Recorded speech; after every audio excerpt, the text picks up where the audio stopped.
What's up everyone? I'm B the Installer and this is my lovely wife Jen. Hi guys. We're here to unbox the Samsung S95B OLED, the QD-OLED.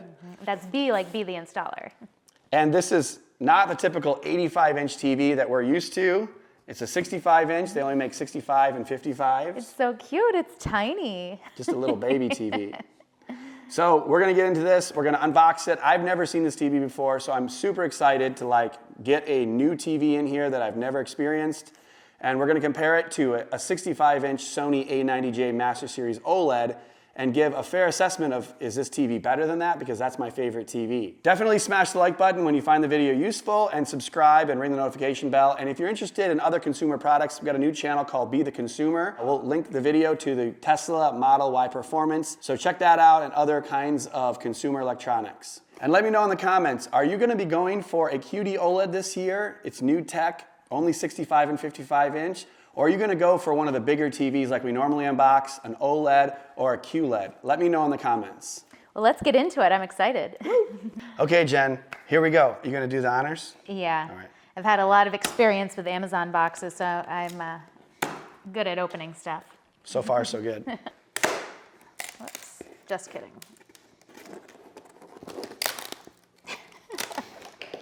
There we go. Let the master chef get at the box here. She knows how to handle knives. Yeah. All right. I feel a lot safer with me with the knife than you. I agree. Okay. Many years of cutting myself at work and bashing knuckles, no bueno.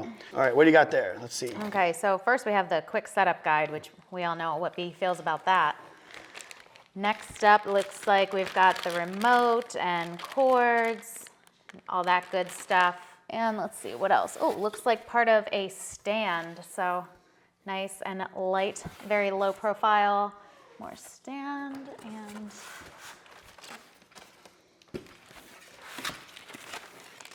The other part of the stand? Other part of the stand. That seems like it's really light, is it? It's very light, yeah. Wow. Yeah. What? There's got to be another piece. That's crazy. There's no way that's the only part. Compared to that one that was so heavy. I mean, honestly, this thing weighs 5 pounds, so Maybe. awesome. We'll check it out. Okay, let's be careful that the TV doesn't tip over when we take the box off. Okay, pull it up the top. Yep. You wanna go in the front or the back? Or the front? Back. The back? I can't believe Samsung made an OLED. Like I wanted to buy a Samsung TV. I've been looking for the perfect Samsung to replace our KS8000 from 2016, I believe. Yeah. And each year I'm like, is this Samsung QLED gonna be the one that's gonna replace that KS8000? I never would have thought that it would have been a QD-OLED, an OLED TV from Samsung that may be the TV to replace our Sony in the bedroom. Okay, let's get some of this plastic off. Take the side pieces off. Oh, there's another piece of the stand. I knew that wasn't it. I knew it. I knew it. All right, here we go. Oh, there we go. So there is the other part of the stand. It's still pretty light, I'm not gonna lie. So the other part, this is probably 8 pounds maybe, and that part's 5. So we got a 13-pound stand for this OLED. A lot lighter than the C1 and a C10 of a couple years ago. I know that the C2 this year is a lot lighter. Also, there's a little bit of damage right here. Not damage to the TV, but this plastic is all ripped up. So I hope nothing is damaged. It is so thin. Yeah. That feels like it's even thinner than the typical OLED. So, you know what, B? This is so thin. I think let's break our norms and go ahead and take a look at the quick setup guide. How about that? Oh man. All right, fine. Let's do it. All right. So it says to lay it flat on a surface, put the stand on, et cetera, et cetera. Last time we just laid it on the styrofoam. I've been overruled. This time we're gonna put down the box and we're gonna put the moving blanket on top, lay it on that to get the stand on properly. I think that's a great idea. All right, so actually we need to lift the TV up out of it. So let's see. Let's take this plastic. I wanna get a look at this sucker anyways.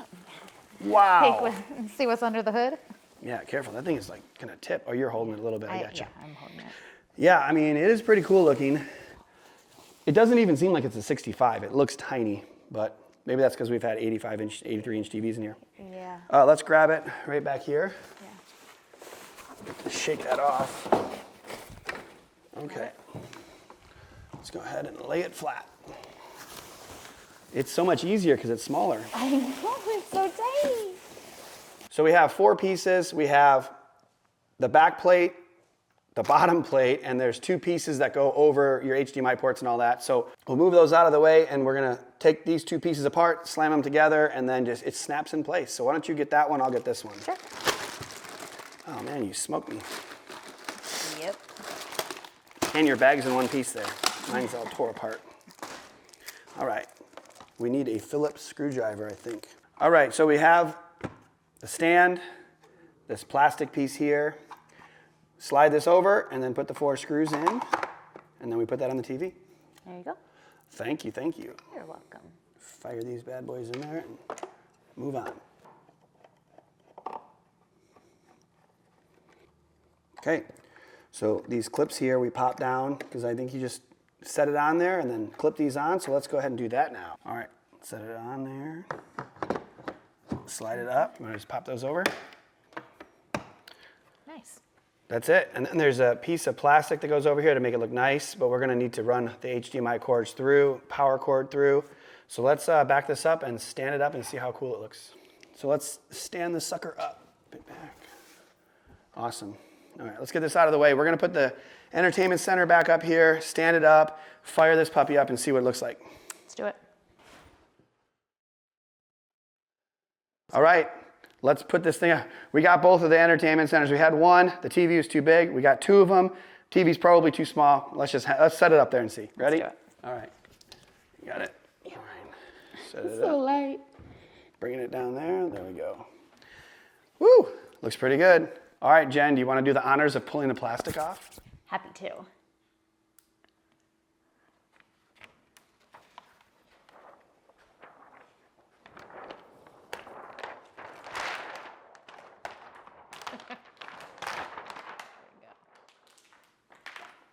Extra crinkly. I don't know about you, but this for some reason, this Samsung TV is, you know, it's super, super thin. It's just not, I'm not used to seeing a Samsung like this, so pretty awesome. I'm really excited to get this TV on. Yeah, let's turn it on. All right, so I'm gonna show you the HDMI ports and everything on the back, the remote, fire the TV up, compare it to the A90J, see which one's better. But I think we're done. You can head off. Thank you so much for the help. I'm good. Thanks. Bye, guys. Woo. So in the bag here, we have power cord, a little audio video cable to a 3.5, and the remote. So we're gonna plug it in and fire this up. So let's get the power cord out and the remote out and let's roll. Okay, here is the back of the Samsung OLED. It looks so cool. It has a really nice pattern right there. All the OLEDs look unique in some way, but this has a little different vent on top and looks just a little bit different from the Sony, the LG, the Vizio. And then we got the power cord on this side we plugged in, and you can run it along this channel. It's pretty nice to have that. Whether you have it on a wall mount, it goes behind there and you can tie them under the TV mount, or it connects into this area here. And then when you put the HDMI on the other side, we have this little plastic panel that goes over the back and looks kind of nice. I like it. You just have cords coming out the back there. So let's look at the HDMI ports. On the back left here, we can see we have all the HDMIs and USBs. 4 HDMI 2.1, so you have 4K at 120 from all 4 ports, which is an upgrade over Samsung TVs last year. Number 3 is the eARC, of course, and we have a couple USB and some other connections. But enough about all that. Let's get this sucker on. All right, for the remote here, we have this nice Samsung solar/USB remote. Pop that off. You can charge it via USB or just leave it facing light. It's pretty awesome. Very basic remote, and I appreciate that. Power, up, down, left, right, volume, even the channel button, not really super important, but it's nice to have all this stuff.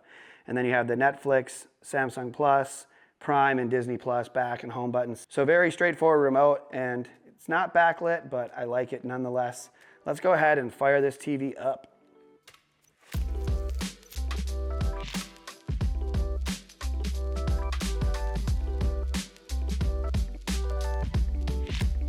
So right when we turn the TV on, we should go in and make sure that the screen and picture is as bright as possible. We don't want to have it on any eco settings. So we'll just go and make sure that we have all that stuff off. So power and energy savings. So brightness optimization, turn that off. Motion lighting, auto power save, Just make sure all this stuff is not on. If you want it to be as bright as possible, now if you want to have it dim when the lights go down, that's totally fine. You can leave that stuff on and have minimum brightness. But this is just basic things that we kind of do to make sure that we're getting the full power of the TV, and then it looks as good as it can for the review. Now I'm going to get back out into the OS. And this year, unfortunately, it doesn't have the pop-up that it used to have at the bottom like this. Settings are currently, if you go to all the way to the home screen, all the apps are now in a line up here, and as you use apps and log in, it'll have more information on these pages. But it's not like it used to be. A lot of people like the pop-up from the bottom where you could be watching something and it just had different apps pop up. You could contemplate changing, but now it's not like that. It's one of the last TVs to finally lose it. When you go to the left side, you have ambient. You can get different pictures. There's medias, and then if you get down into the menu, there's settings and connected devices. It's kind of hard to get into all this stuff until you learn how to use this new OS. So my first impressions looking at the OS and at these Samsung channels is that it's pretty freaking bright. It looks kind of like QLED and an OLED. When the Samsung logo came on, I thought we were going to see the blooming around it, but you know what? It's not going to happen with this QD-OLED. And I haven't even checked in the settings to see what the brightness level is. Let's click on that and go into the mode. It's just on standard mode. I haven't messed around with it yet. Let's go down here. Oh, it's only at 35 out of 50. Oh my gosh. Wow, that is way brighter. So now it's at 50, contrast 50, sharpness. We can mess around with these and get all the settings set correctly, or to my liking anyways. And I'll do that. Let's turn this to warm 2 here. Warm mode, warm 1, warm 2, and all that. So let me back out of this. Wow, that's really bright. So we had to turn the ISO down because it was so bright once I turned it up to 50. But it looks very potent is a good word to use. It's very bright and the color looks amazing, and I haven't even really tweaked this yet. So the wow factor is there. It doesn't look like an OLED. It looks much brighter than an OLED just looking at it out of the box here. And to be honest, it looks brighter than a QLED. Okay, so I have been watching this TV for a full day now, and I wanted to show you the SDR here, your standard dynamic range content, which was the basketball game from last night. Golden State Warriors closing out the Nuggets, and Steph Curry hitting some shots here. I'm just thoroughly impressed with the TV. It's in standard mode. I haven't made much tweaks. We changed it from 35 brightness up to 50. The motion just looks typical. Like, it just looks like a QLED. It looks like a Samsung QLED, but it's an OLED. So it's very impressive, and I know it looks a little oversaturated. Like, if you just have to look at the colors, people have been saying that it's not perfectly accurate, but this isn't even calibrated. It's not even in a filmmaker mode yet, but I just wanted to see what it looks like for most people out of the box. It just doesn't look like an OLED. Everything looks like it's got more life to it, and I'm very impressed. I had all 4 OLEDs last year, and I was watching basketball in scenes like this on them, and none of the courts were as vibrant. None of the whites were as white. It just looks really cool. So I want to show some HDR movies and gaming, but I think it's just better if we put the A90J. I have the 65-inch A90J from Sony. Let's put it next to it and get both of these TVs connected to the same source and see how it looks. All right, guys, so we got the 2 TVs up here. We had to move the entertainment center, split it in half, because you can see that the Sony A90J on the right has the wide feet that wouldn't fit on one standalone. So obviously that's a difference from the Samsung S95B on the left, which has the center pedestal. You do have the second position on the A90J to raise it up, so that's how we did that to make them look the same height. So the Sony A90J is maxed out. It's on custom mode. It is calibrated, but it's brightness max, contrast max. The gamma's -2 still though, but it has contrast enhance, black level high, live color high. So it's completely maxed out. That's as bright as I can get that without putting it in vivid mode. And the Samsung on the left is in standard mode. It looked fairly bright in that mode. It's not like it handicapped it versus the custom mode, which is also pretty bright on the Sony. So the Samsung is on just the standard mode. We have peak luminance high. We have everything else pretty high. So both of these TVs, more or less, are maxed out. The Samsung is not calibrated, so this is what you get out of the box. The S95B does look significantly brighter. Basically, anything that we put on, it's brighter than the A90J. It has more color. It has better shadow detail. And one thing that I notice when I watch movies like this, where I always am looking at OLEDs and saying, there's just not as much life in the color on faces. You can see on the QD-OLED, it looks more like a QLED, where there's just more luminance coming through skin tones that make them look more natural to me. Again, people may have different opinions on this. Again, the Samsung isn't calibrated, and people can debate whether or not, it's too bright or it's pushing too much color or saturation or whatever. But if I just, if I'm just your typical consumer, which I am, I can look at these two TVs and say, wow, the picture on the left on the Samsung QD-OLED looks amazing. And that's what most people would pick in this instance. And I hate to say it, I paid $4,000 for the 65-inch A90J on the right, and I absolutely love it. And I just am very, very impressed with the Samsung QD-OLED, and it's probably gonna be my new TV in the bedroom. Now, a couple things.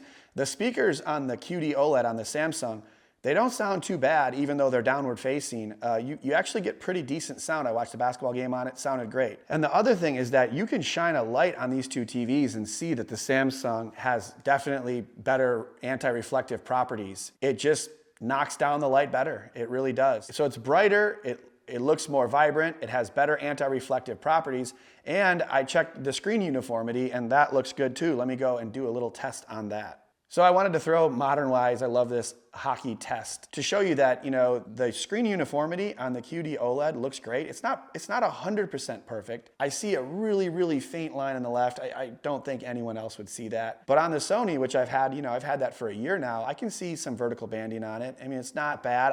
I don't notice it when I'm watching content, but it's something that people were commenting on and you had to look out for on LG Display's OLED panels. But on this QD-OLED from Samsung display, I don't really notice much at all, and it looks very clean. But enough about all this. Let's end with some PS5 gaming and see how that looks. All right, so now we're playing Warzone, and the TVs look, response time pretty similar, but what do you guys think of these TVs? Which one looks better? Left. The one on the left? Yeah. Everybody thinks so? Yeah. All right. Well, there you have it, folks. 4 kids say that the TV on the left, the Samsung's better. The Samsung is more vibrant and more fun to look at. Not sure if everyone really cares about color accuracy when playing games, but I think everyone can see the brightness difference, and that seems to be the big draw. The sound, again, it sounds pretty good on the Samsung. I think it sounds a little better on the Sony with the acoustic surface speakers, but I think anyone would be quite happy with either one of these TVs. But what do you guys think? Are you seriously gonna buy one of these QD-OLEDs? Are you waiting for them to get in larger sizes like 77 or 85 inch like next year? Or are you gonna stick with the traditional OLED or QLED? Let me know in the comments. Let's have a discussion. And I want to thank you guys for watching. Make sure to smash the like button, subscribe and all that, and check out Be the Consumer. Got some new videos up there if you like the general consumer products. And just like that, you could be the installer.